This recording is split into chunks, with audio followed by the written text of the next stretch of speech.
Bismillahirrahmanirrahim. Assalamualaikum warahmatullahi wabarakatuh. Selamat malam, salam sejahtera bagi kita semua pada malam hari ini. Perkenalkan, nama saya Bariwan Hanif. Saya selaku moderator di presentasi kali ini yang membahas tentang pengaruh game online terhadap interaksi sosial remaja. Saya di sini juga tidak sendiri. Saya bersama tiga rekan saya, yaitu ada Saya Cantika Putri. Saya Salva Amelia Azahra. Saya Anissa Dwi Utami. Nah, di sini kami akan mempresentasikan artikel yang judulnya yang sudah saya tadi sebutkan dan bisa teman-teman lihat juga di layar handphone teman-teman atau layar komputer teman-teman. Nah, langsung ke hasil dari penelitian yang kelompok kami lakukan. Sebelum ke hasil penelitian, di sini saya akan memaparkan metode apa yang kelompok kami lakukan dalam melakukan survei untuk hasil artikel yang kami buat. Nah, penelitian yang kami lakukan itu menggunakan pendekatan deskriptif kuantitatif, data yang dikumpulkan melalui kuesioner online yang disebarkan kepada remaja dan juga mahasiswa. Nah, total respondennya itu sebanyak 27 orang yang terdiri dari pelajar SMA, SMK, dan mahasiswa dengan rentang usia dari umur 16 tahun sampai 35 tahun. Nah, pertanyaan yang kami cantumkan mencangkup aspek frekuensi bermain, perangkat yang digunakan, waktu bermain, dampak emosional, persepsi kecanduan, serta dampak positif dan negatif dari bermain game online. Nah, data dianalisis secara deskriptif untuk mengidentifikasi pola umum dan tren jawaban responden terhadap pertanyaan-pertanyaan yang diajukan. Langsung saja ke hasil yang pertama dari pertanyaan yang kami ajukan, yaitu perangkat yang sering digunakan untuk bermain game online dan juga yang akan disampaikan oleh rekan saya, yaitu Teh Anissa Dwi Utami. Silahkan waktu dan tempatnya saya persilahkan. Baik, terima kasih Kang Hanif. Berdasarkan hasil penelitian, mayoritas responden yaitu sebesar 88,89% memilih menggunakan smartphone untuk bermain game online dibandingkan komputer yang hanya digunakan oleh 11,11% responden. Temuan ini memperlihatkan adanya tren global dalam pergeseran platform game menuju mobile gaming, kemudahan akses, probabilitas, serta ketersediaan jaringan internet yang stabil menjadikan smartphone sebagai pilihan utama dalam bermain game. Hal ini sejalan dengan laporan Newzoo pada tahun 2021 yang menyatakan bahwa lebih dari 50% gamer di dunia memilih perangkat mobile karena dinilai lebih praktis, terjangkau, dan fleksibel untuk digunakan kapan saja.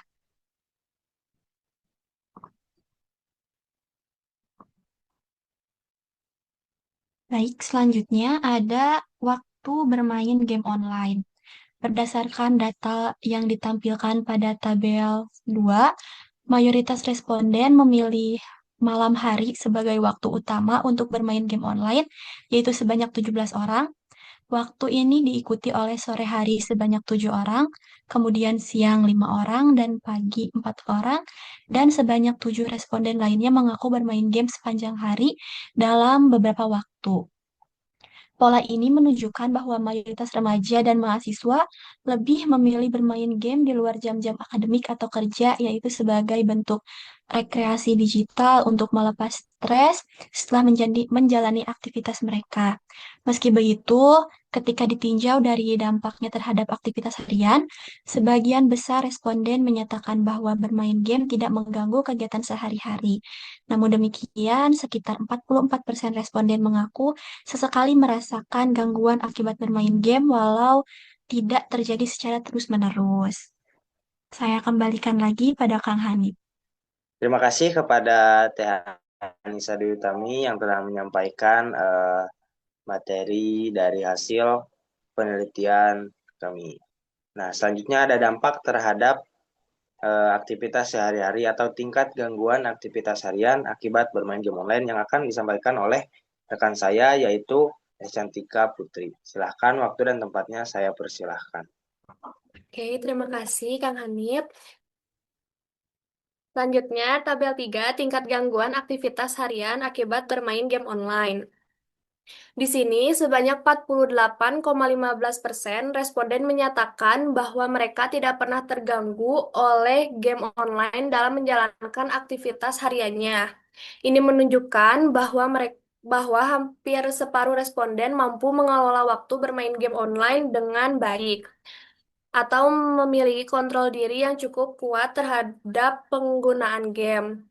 Selanjutnya, ada 44,44% responden mengatakan kadang-kadang terganggu. Artinya, ada momen tertentu ketika mereka merasa game mengganggu aktivitas seperti belajar, tugas rumah, atau tanggung jawab lainnya. Selanjutnya, ada 7,41% responden merasa sering terganggu oleh game online. Ini adalah kelompok yang mungkin memiliki pola bermain yang intens dan beresiko tinggi mengalami penurunan produktivitas harian. Nah, meskipun mayoritas responden tidak merasa terganggu secara konsisten, sekitar setengah dari responden mengalami gangguan ringan hingga yang sedang, yang menunjukkan bahwa game online itu berpotensi memengaruhi tanggung jawab harian jika tidak dikontrol dengan baik. Di tabel selanjutnya, di tabel keempat, kondisi emosional. Di sini, sebagian besar 74,7% responden tidak merasa terganggu secara emosional saat tidak bermain. Ini menunjukkan bahwa mereka itu tidak mengalami ketergantungan secara emosional terhadap game dan tidak menunjukkan gejala withdrawal seperti kecemasan atau iritabilitas. Namun, ada 22,22% responden kadang-kadang merasa tidak nyaman atau cemas ketika tidak bermain. Ini bisa diartikan sebagai tanda awal munculnya ketergantungan atau kebutuhan psikologis terhadap game untuk mengisi waktu atau mengelola stres. Ada 3,70% responden sering merasa tidak nyaman, gelisah, atau marah saat tidak bermain. Di kelompok ini berisiko lebih tinggi mengalami kecanduan perilaku, behavioral addiction, karena sudah menunjukkan gejala withdrawal secara konsisten. Nah, mayoritas responden masih dalam batas aman secara emosional. Namun, sekitar 1 dari 4 responden ini menunjukkan tanda-tanda awal ketergantungan emosional terhadap game online. Ini menjadi peringatan dini bahwa game dapat berdampak pada keseimbangan emosional jika digunakan secara berlebihan. Terima kasih. Dilanjut lagi. Nah, selanjutnya akan disampaikan oleh Teh Salva Amelia Jahra mengenai persepsi terhadap kecanduan game online. Waktu dan tempatnya saya persilahkan. Baik, terima kasih. Di sini saya akan melanjutkan tabel kelima tentang persepsi terhadap kecanduan game online. Nah, mayoritas responden yaitu 66,67% tidak merasa kecanduan game online. Namun, sebanyak 25,93% menyatakan belum yakin dengan tingkat keterikatan mereka terhadap game. Dan 7,41% sudah mengaku bahwa mereka kecanduan. Nah, keraguan ini menunjukkan adanya ambivalense atau ketidaktahuan responden terhadap batas antara bermain game yang sehat dengan yang berlebihan. Nah, dalam pembahasan artikel ini, hal ini dihubungkan dengan gejala awal kecanduan perilaku atau behavioral addiction seperti withdrawal, yaitu munculnya rasa gelisah atau cemas saat tidak bermain. Nah, hal ini sejalan dengan penjelasan APA tahun 2013 dalam DSM-5 mengenai Internet Gaming Disorder serta Cognitive Behavioral Model dari Davis tahun 2001, yang menyatakan bahwa individu yang belum menyadari keterikatannya pada aktivitas digital cenderung memiliki resiko lebih tinggi mengalami kecanduan di masa depan. Nah, oleh karena itu, kesadaran diri atau self-awareness terhadap durasi dan intensitas bermain game menjadi sangat penting untuk mencegah penggunaan yang berlebihan. Boleh Kang Hanif dilanjut ke tabel ke-6? Baik, untuk tabel ke-6 mengenai dampak positif saat bermain game online. Nah, berdasarkan hasil survei, sebagian besar responden yaitu 44,4% memanfaatkan game online sebagai sarana hiburan dan peningkat mood. Nah, hal ini mencerminkan peran penting game dalam memengaruhi kebutuhan emosional dan psikologis, khususnya sebagai bentuk relaksasi. Nah, selain itu, 14,8% responden merasakan bahwa bermain game meningkatkan kerja sama dan komunikasi, terutama dalam game yang berbasis tim. Ada juga 7,4% yang menganggap game sebagai cara untuk menambah teman baru, serta 77,4% lainnya yang melihatnya sebagai sumber penghasilan, seperti melalui turnamen atau live streaming. Nah, dalam artikel dijelaskan bahwa hal ini sesuai dengan pendapat Grenick et al. Tahun 2014 yang menyebutkan bahwa video game dapat meningkatkan suasana hati dan membantu manajemen stres. Kemudian, Gi pada 2003 menegaskan bahwa game menciptakan ekosistem pembelajaran kolaboratif dan Hamari dan Glipslom tahun 2017 menunjukkan bahwa game bahkan bisa menjadi peluang ekonomi dalam konteks digital. Nah, kesimpulannya, dampak positif game online tidak hanya terbatas pada hiburan, tetapi juga berpotensi meningkatkan keterampilan sosial, memperluas jaringan pertemanan, bahkan mendukung aspek ekonomi jika digunakan secara bijak. Mungkin bisa dilanjutkan. Saya kembalikan kepada Kang Hanif. Terima kasih. Oke, terima kasih kepada Teh Salva Amelia Zahra yang telah menyampaikan eh, dua hasil dari penelitian kami. Selanjutnya ada dampak negatif game online. Nah, dampak negatif game online ini akan disampaikan oleh saya sendiri. Berdasarkan hasil survei atau yang tertera dalam diagram, sebanyak 29,6% responden atau remaja yang kami survei mengakui bahwa mereka mengalami dampak berupa lupa waktu atau menjadi malas belajar akibat bermain game. Nah, hal ini menandakan adanya pengaruh yang signifikan terhadap manajemen waktu dan juga tanggung jawab akademik.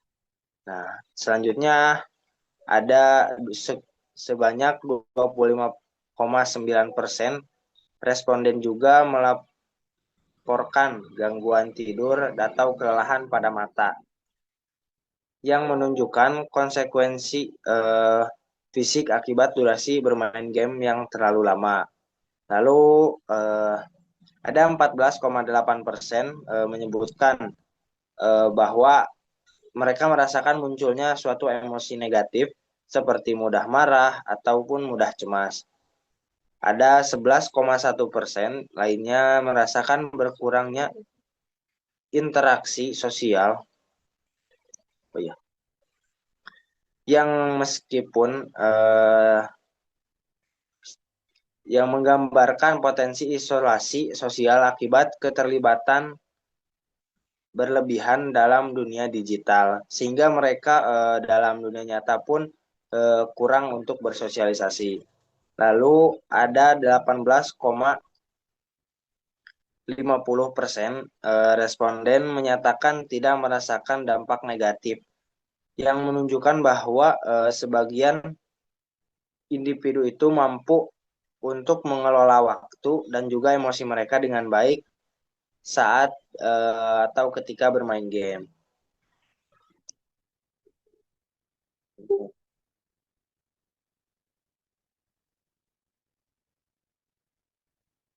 Nah, selanjutnya yaitu strategi dalam mengatur waktu bermain game.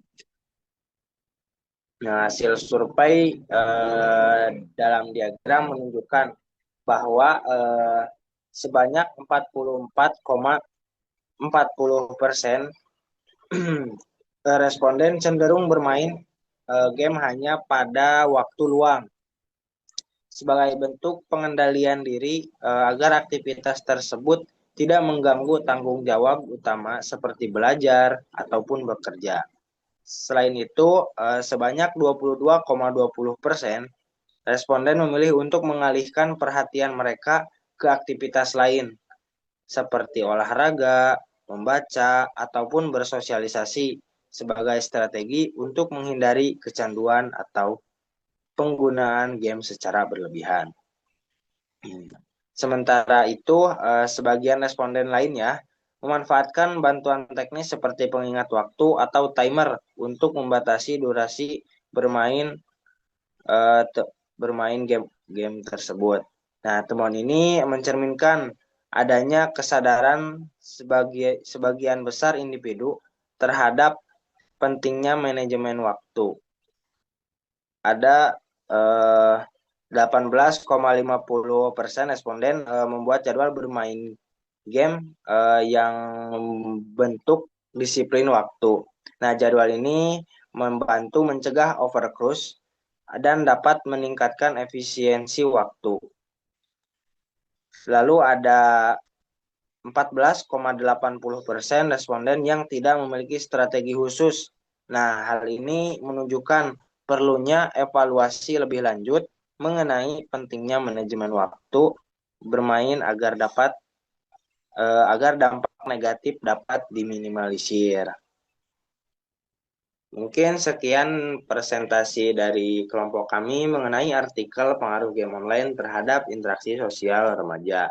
Nah, langsung ke kesimpulan. Secara keseluruhan, survei ini menegaskan bahwa game online itu bukanlah musuh yang harus ditakuti atau dihilangkan dari kehidupan remaja. Ia adalah fenomena yang lahir dari perkembangan zaman yang bisa menjadi sarana positif jika dikelola dengan bijak. Nah, oleh karena itu, tantangannya bukan sekadar mengurangi durasi bermain game, tetapi lebih dalam lagi bagaimana membangun kesadaran, kebiasaan sehat, dan kontrol diri yang kuat dalam diri remaja di tengah banjirnya teknologi digital. Sekian dari kelompok kami, terima kasih. Mohon maaf bila ada kesalahan. Wassalamualaikum warahmatullahi wabarakatuh.